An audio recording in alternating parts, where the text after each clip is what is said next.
வணக்கம். உலக பொதுமறையாம் திருக்குறளில் 1330 குறட்பாக்கள் உள்ளன. ஒவ்வொரு குறட்பாக்களும் மக்களுக்கு தேவையான அனைத்து நல்ல கருத்துக்களை கூறுகிறது. நம் நாட்டுக்கு மட்டுமல்லாமல் உலகம் உள்ள அனைத்து மக்களுக்குமான பொதுவான கருத்துக்களை கூறுவதால் இதை உலக பொதுமறை என்று கூறுகிறோம். அந்த வகையில் அத்தனை குறட்பாக்களில் என்னை மிகவும் கவர்ந்த குறட்பாக்களிற்கான விளக்கங்களை அடுத்தடுத்த பதிவுகளில் பார்ப்போம். இந்த பதிவில் நாம் காண இருப்பது 517வது குறளான இதனால் இவன் முடிக்கும் என்றாய்ந்து அதனை அவன் கண் விடல் என்ற பாடலுக்கான பொருளையும் விளக்கத்தையும் பார்க்கலாம். இந்த செயலை இதனால் இந்தந்த கருவிகள் இந்தந்த விஷயங்கள் இந்தந்த நல்ல விஷயங்கள் அவனிடம் இருப்பதால் இவன் முடிப்பான், அவன் சரியாக செய்து முடிப்பான் என்று ஆராய்ந்து அதை நன்றாக ஆராய்ந்து தெரிந்து கொண்டு அதனை அந்த செயலை அவன் கண் விடல் அவனிடத்தில் ஒப்படைக்க வேண்டும் என்பது இதனுடைய பொருள்.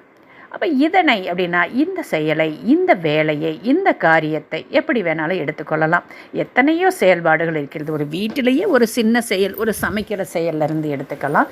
ஒரு நாடுன்னு சொல்லும்போது ஒரு போர் நடக்குது. அந்த போர் படைக்கு தலைவராக தலைமையேற்று செல்லக்கூடியவராக தளபதியாக யாரை நியமிக்கலாம் அப்படிங்கிறது இருக்குது. ஒரு போட்டிக்கு ஒருத்தரை தயார்படுத்தி அனுப்பணும் அப்படிங்கிறது. ஒரு சிலை வடித்தல், ஒரு மர வேலைப்பாடு செய்தல், ஒரு கட்டடம் கட்டுதல்னு சொல்லி எத்தனையோ வேலைகள், எத்தனையோ காரியங்கள், பணிகள் இருக்குது இல்லையா?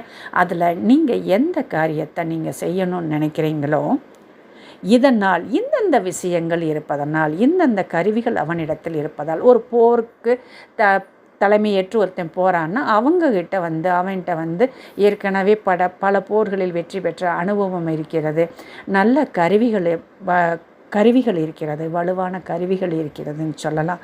ஒரு போட்டிக்கு ஒருத்தரை தயார்படுத்தி அனுப்பணும், ஒரு பேச்சு போட்டிக்கு ஒருத்தரை தயார்படுத்தி அனுப்பணும்னு சொல்லும் பொழுது அந்த போட்டிக்கு தேவையான விஷயங்களை தேடி எழுதி கொடுக்கறதுக்கு தமிழில் நடக்கிற போட்டின்னு சொல்லும்போது, பேச்சு போட்டின்னு சொல்லும்போது தமிழில் புலமை வாய்ந்தவராக அவர் இருக்கிறாரா, அவர் இதற்கு முன்னாடி இந்த மாதிரி செயல்பாடுகளில் ஈடுபட்டிருக்கிறாரா, அதில் வெற்றி பெற்றிருக்கிறார்.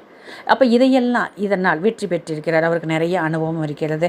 ஒரு சிலை வடிக்கிறத இவங்ககிட்ட கொடுக்கலான்னு சொல்லும்போது அவர் ஏற்கனவே நிறைய சிலைகள் செஞ்சுருக்கிறாரு, தத்ரூபமாக இருக்கும், நிறைவாக இருக்கும் அப்படின்னு சொல்லி இந்தந்த ப்ளஸ் பாயிண்ட் எல்லாம் இருக்கிறதுனால இவன் முடிப்பான், இந்தந்த ப்ளஸ் பாயிண்ட் எல்லாம் வச்சு இந்த செயலை இவன் சரியாக முடிப்பான் என்று ஆராய்ந்து என்பதை பல கோணங்களில் இருந்து நாம் தெரிந்து கொண்டு அதனை அந்த செயலை அவன் கண் விடல் அவரிடத்தில் விட்டுறணும், அவங்கக்கிட்ட ஒப்படைச்சிடணும். அப்போ இவ்வளவு திறமைகளோட இவ்வளவு முன் அனுபவத்தோடு ஒருத்தர் இருக்காருன்னா அவர்கிட்ட நம்ம ஒப்படைக்கின்ற செயலானது நிச்சயமாக வெற்றியை தரக்கூடும்.